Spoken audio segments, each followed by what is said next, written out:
बिस्मिल्लाहिर्रहमानिर्रहीम, अस्सलाम वालेकुम नाज़रीन। मेरा नाम अरसलान हैदर है। मुझे आप मेरे फेसबुक और यूट्यूब चैनल के ऊपर इस वक्त देख रहे हैं। नाज़रीन, इमरान रियाज खान को कल रात गिरफ्तार किया जाता है और फिर उनके ऊपर जो है एक बहुत ही संगीन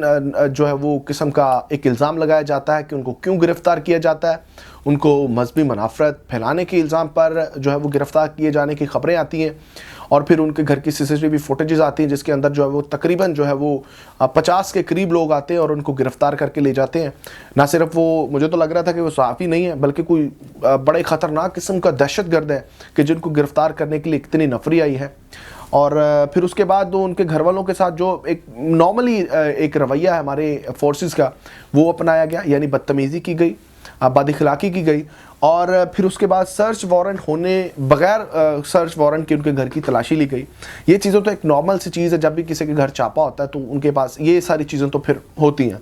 खैर, इमरान रियाज खान के ऊपर जो इल्ज़ाम लगा वो पाकिस्तान मुस्लिम लीग नून के सोशल मीडिया विंग की जानिब से इल्ज़ाम लगा और फिर वो इल्ज़ाम किस तरह से जो है वो फाश हुआ ये भी मैं आपको बताऊँगा।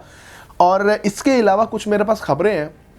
जिसके ऊपर सिर्फ और सिर्फ मैं ये कहूँगा कि खुदा का खौफ करें। वो दो खबरें मैं आपके साथ शेयर करूँगा और फिर उसके अलावा आज जो है वो पंजाब असम्बली का पहला इजलास था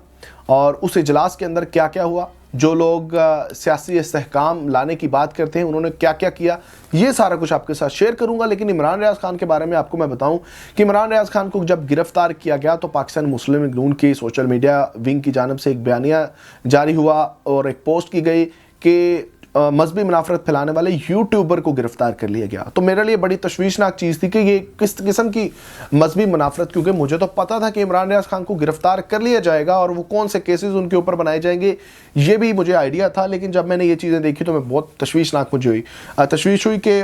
इस किस्म के जो है वो ओछे हथकंडे भी अब जो है वो अपनाए जाएंगे पाकिस्तान मुस्लिम लीग नून के सोशल मीडिया विंग की जानिब से। अच्छा, जब ये सारा कुछ हो गया तो सुबह जब उनको पेश करना था, आज उनको अदालत में पेश किया गया और इमरान आबद की कचहरी में उनको पेश किया गया तो वहाँ पर पता चलता है कि इमरान रियाज खान के ख़िलाफ़ जो है वो एंटी करप्शन का केस है। उनके ऊपर जो है वो करप्शन के केसेस हैं और एंटी करप्शन ने उनको गिरफ़्तार किया है और उसके लिए उनको अदालत में पेश किया गया। फिर उसके ऊपर जो है वो बहस भी हुई, वो मैं आपको सारी कार्रवाई बताता हूँ। लेकिन उस वक्त जो है वो पाकिस्तान मुस्लिम लीग नून के सोशल मीडिया विंग का जो वो धड़न तख्ता हुआ उनके इल्ज़ाम का कि जो लोग बात करते हैं कि सियासी इस्तेहकाम लाया जाए, जो लोग बात करते हैं कि मूव ऑन किया जाए, जो लोग बात करते हैं कि पाकिस्तान के लिए आगे बढ़ा जाए, वो अपनी हरकत देख लें, वो अपने बयानिए देख लें, वो किस किस्म के पाकिस्तान के अंदर जो अफरा तफरी फैलाना चाहते हैं वो इस्तेहकाम की बातें करते हैं लेकिन उनके पस पर्दा जो है वो हक़ाइक़ कुछ और हैं।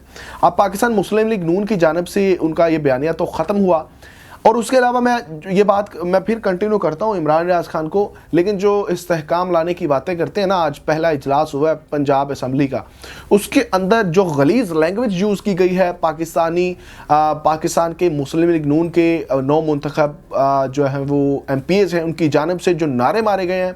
उसके ऊपर तो तौबा करना बनती है कि एक तरफ ये लोग मीडिया के सामने आके कहते हैं कि सियासी इस्तेहकाम लाया जाए और दूसरी जानब जो है वो अपनी पूरी सियासत पे चमका रहे हैं। तो ये सिर्फ ढोंग ड्रामे हैं जो ये कर रहे हैं। और अब मैं बात करता हूँ इमरान रियाज खान के केस के हवाले से जो उनके ऊपर भोंडे इल्ज़ाम लगाए गए हैं। इमरान रियाज खान के ऊपर जब इल्ज़ाम लगा, जो हमने FIR के मुताबिक जो है वो उनके ऊपर इल्ज़ाम है कि उन्होंने सरकारी जो उन्होंने एक ज़राई अराज़ी ख़रीदी है चकवाल के अंदर, उसके अंदर जो है वो बड़े उनकी जो एक टैक्स रिटर्न्स हैं वो नहीं उन्होंने भरे हुए और वो बड़े अजीब किस्म के मामलात करके उन्होंने ज़मीन ख़रीदी है। फिर उसके ऊपर एक जो है वो मछली फार्म ख़रीदने का भी इल्ज़ाम है कि उसके जो है वो मनी ट्रेल भी नहीं दी गई और उन्होंने बताया नहीं है कि वो पैसा कहाँ से आया है और ये सारी इस किस्म के जो भोंडे इल्ज़ाम लगाए गए हैं। तो मैं आपको बता दूं कि जो इमरान रियाज खान है उन्होंने जो वहाँ पे ज़राई अराज़ी ख़रीदी थी वो बाकायदा तौर पर उन्होंने उसके टैक्स रिटर्न्स हर चीज़ उनकी जो है वो पूरी है और उन्होंने बाकायदा डिक्लेयर भी किया हुआ है कि पैसा कहाँ से आया, कहाँ पे लगाया और कैसे कैसे किया, जो एक पूरा प्रोसेस होता है उन्होंने पूरा कंप्लीट किया हुआ है। और उसके अलावा जो एक मछली फार्म ख़रीदने का जिक्र है कि उन्होंने जो है वो मछली फार्म जो है वो ऑक्शन में वैसे तो ख़रीदा उन्होंने और उसके ऊपर इल्ज़ाम है कि इन्होंने 2 नंबरी के साथ ख़रीदा, यानी बाकायदा तौर पर उन्होंने जो है वो अंदर खाते ये सारी चीज़ें की हैं। लेकिन उसकी हकीकत ये है कि इमरान रियाज खान ने जो मछली फार्म ख़रीदा उसके ऊपर जो है वो उन्होंने बाकायदा तौर पे ऑक्शन के अंदर जो एक्चुअल कीमत बनती थी उससे भी ज़्यादा पे की हुई है। तो इस किस्म के इल्ज़ाम लगाए गए हैं। और इसके अलावा उन्होंने आप जो है वो उनके फादर के, जिनको जो है वो नज़र जो है वो ठीक से नहीं आता, उनके ऊपर इल्ज़ाम लगाए हैं कि महकमा ट्रांसपोर्ट के अंदर थे वो, और उन्होंने वहाँ पर जो है वो बड़ी करप्शन की है। और अगर मैं समझता हूँ कि ये करप्शन की है तो फिर आपको जब वो रिटायर्ड हो गए, सारा कुछ हो गया,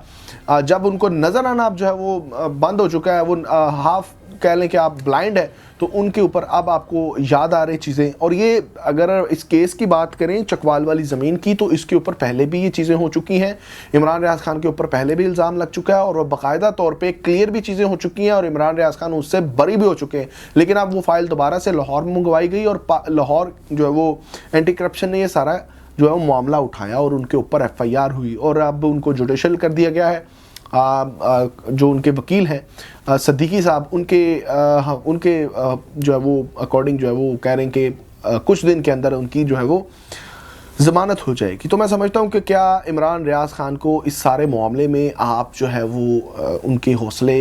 पस्त कर सकते हैं, क्या उनकी आवाज़ बंद कर सकते हैं? तो ये मैं भी जानता हूँ, ये पूरा पाकिस्तान जानता है कि इमरान रियाज खान जो है वो हक़ की बात करने से बाज नहीं आएंगे, क्योंकि जो उन्होंने देखा है, जो उन्होंने जो है वो बर्दाश्त किया है, उससे आगे मैं समझता हूँ कि कुछ नहीं है। तो अब ये इस किस्म की जेलें और इस किस्म के मुकदमात, मेरा नहीं ख्याल कि उनके हौसले जो है वो पस्त कर सकते हैं। अब जो एक ख़बर है मेरे पास, 2 ख़बरें हैं, वो मैं आपको पढ़ के बता देता हूँ और उसके ऊपर सिर्फ़ और सिर्फ मैं आपको यही कहूँगा कि इनको खुदा का खौफ करना चाहिए। अब जी हमारे 9 मुंतखब जो है वो MNA है और हमारे जो है वो नामज़द वज़ीर आज़म है, पाकिस्तान मुस्लिम लीग नून के सदर हैं शहबाज शरीफ साहब। उन्होंने कहा कि मुल्क को किसी सूरत इंतशार का मुतहम्मल नहीं कर सकते, पाकिस्तान के लिए सबको मिलकर बैठना चाहिए।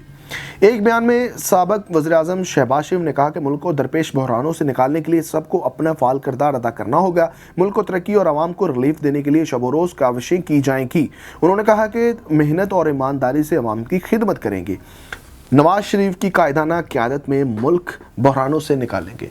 अब इसके ऊपर मैं सिर्फ ये करूँगा कि कोई खुदा का खौफ करे। देखें, शहबाज शरीफ साहब कह रहे हैं कि हम मुल्क के अंदर किसी सूरत का इंतशार नहीं फैलाना चाहते, हम जो है मुल्क को आगे लेके चलना चाहते हैं और बैठकर बात करना चाहते हैं। आज जो असम्बली के अंदर इन्होंने किया है, आप यकीन कीजिए कि आप इनकी गुफ्तगू सुन लें, इनकी लैंग्वेज चेक कर लें, तो आप कहेंगे कि यार तौबा है। और अब यहाँ पर शहबाज शरीफ साहब मीडिया के आगे जो है वो ये कह रहे हैं कि हम पाकिस्तान के लिए आगे चलना होगा, पाकिस्तान के लिए हमें मूव ऑन करना होगा, और दूसरी जानब इंतशार की बात करते हैं कि हमें इंतशार नहीं फैलाना चाहिए। तो मैं समझता हूँ कि इमरान रियाज खान को गिरफ्तार करवा के ये जो सारा उनके खिलाफ प्रोपेगेंडा किया जा रहा है इनके सोशल मीडिया के ऊपर भी, तो क्या ये पाकिस्तान को आगे लेके चलने की बात कर रहे हैं? खुदा का खौफ करो यार।